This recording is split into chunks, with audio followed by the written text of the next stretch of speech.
about is that CO2 is going to make the world too hot for life in 10, 20, 30 years. This is not true. If carbon dioxide isn't bad, then is there actually anything that's making the climate rise? Or is that just a lie?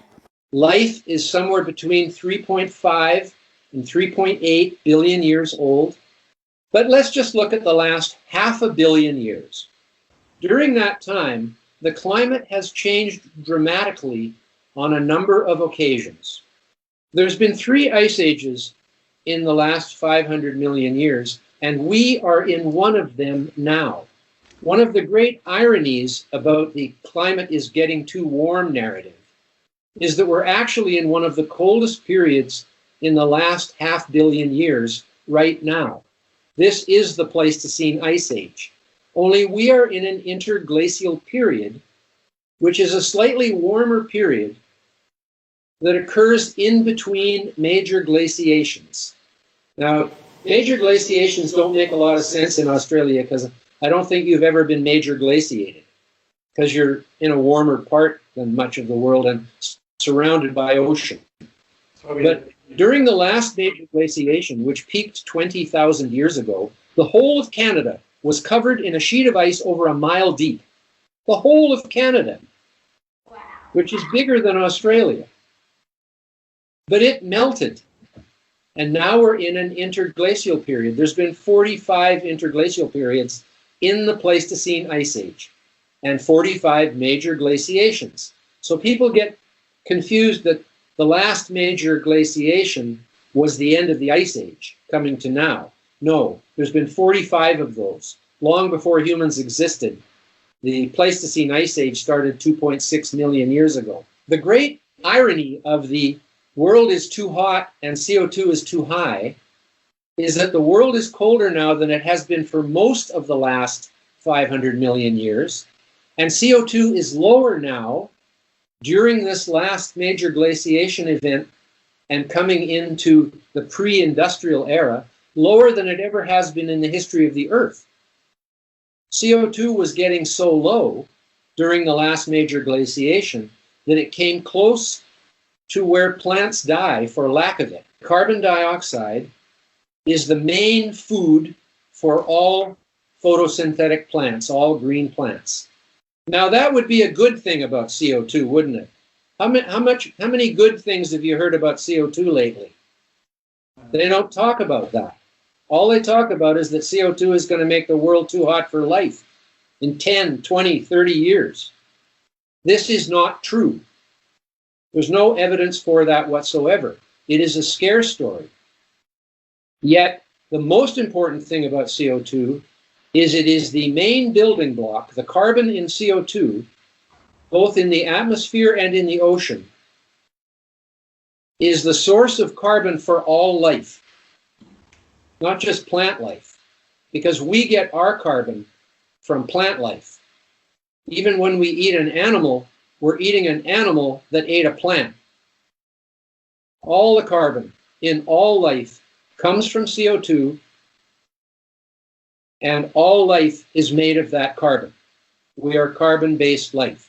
The other thing is water, H2O, which is not running out like CO2 was. H2O plus CO2 is what plants use to make sugar, glucose, the energy for all life. Those two molecules, carbon dioxide and water, are the building blocks of life.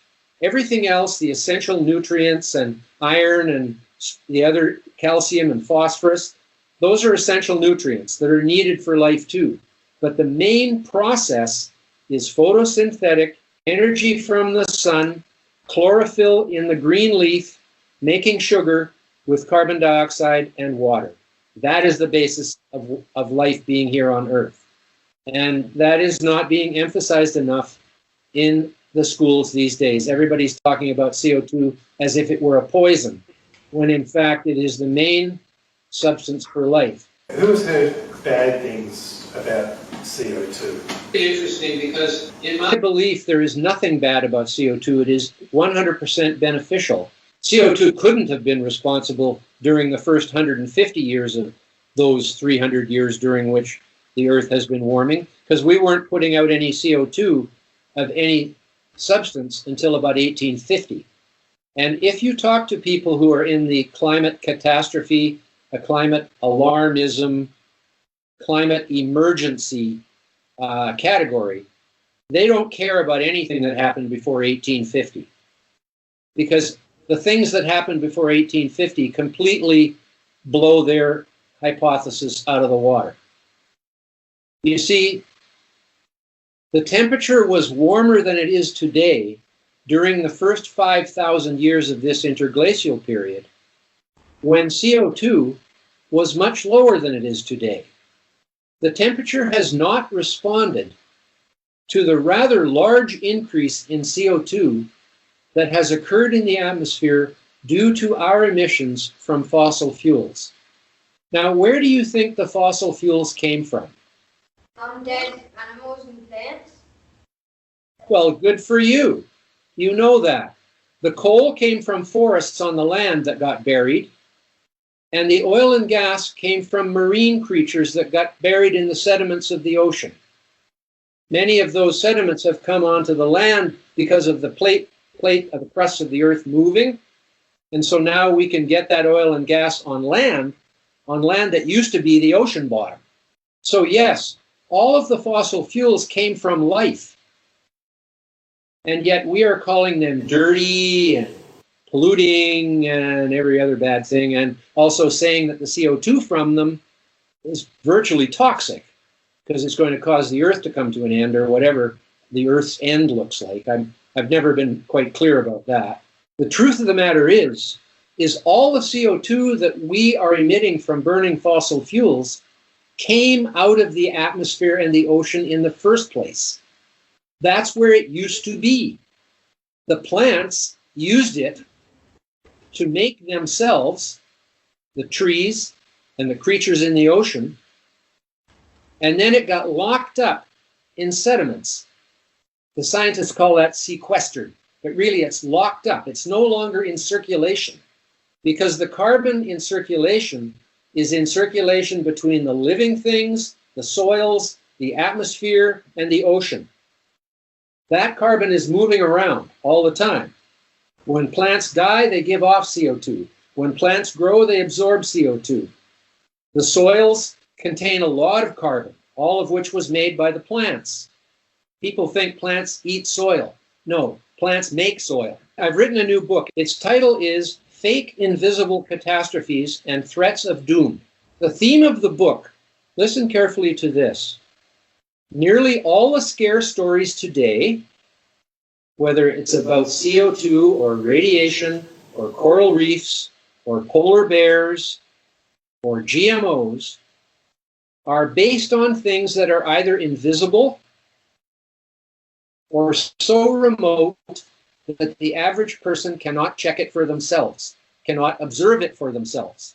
You cannot observe what CO2 is doing. You cannot observe what radiation is doing because it's invisible. You cannot observe the polar bears because they're on the North Pole. You cannot observe the coral reefs directly because they're underwater and way offshore. So a few people get to see small parts of them, but very few people get to fly over them in airplanes and map them and determine the whole situation. So when things are invisible or remote, you see, the very basis of science, the beginning of science, is observation. Religion's different. In religion, we're asked to believe in something we've never seen. But in science, we're required to see something before we can believe in it. And we can't see what CO2 is doing. You just can't. It's invisible, it's tasteless, it's colorless, it's odorless. Is there any other type of the pollution stories that are true, or is it all just lies? Because there are a few other ones. It's pollution. It's like smoke from burning, not burning cleanly. It's like pollution from impurities like sulfur dioxide and soot. Yes, there is, of course, pollution, water pollution and air pollution. But we have really, dealt with most of it. Now, you got a lot of pollution from those forest fires you had there in your summer, and we could talk about that because that's not caused by CO2 or climate change either. It's caused because the Greens in the city have got control over the management of the landscapes where they don't even live and don't even have a clue about the ecology and how it works. The Aboriginal people used the fire stick when the land was still moist and not so hot in the spring, and would burn then to get rid of the fuel load so that if a fire did start, it wouldn't be so severe. They had 60,000 years to learn that.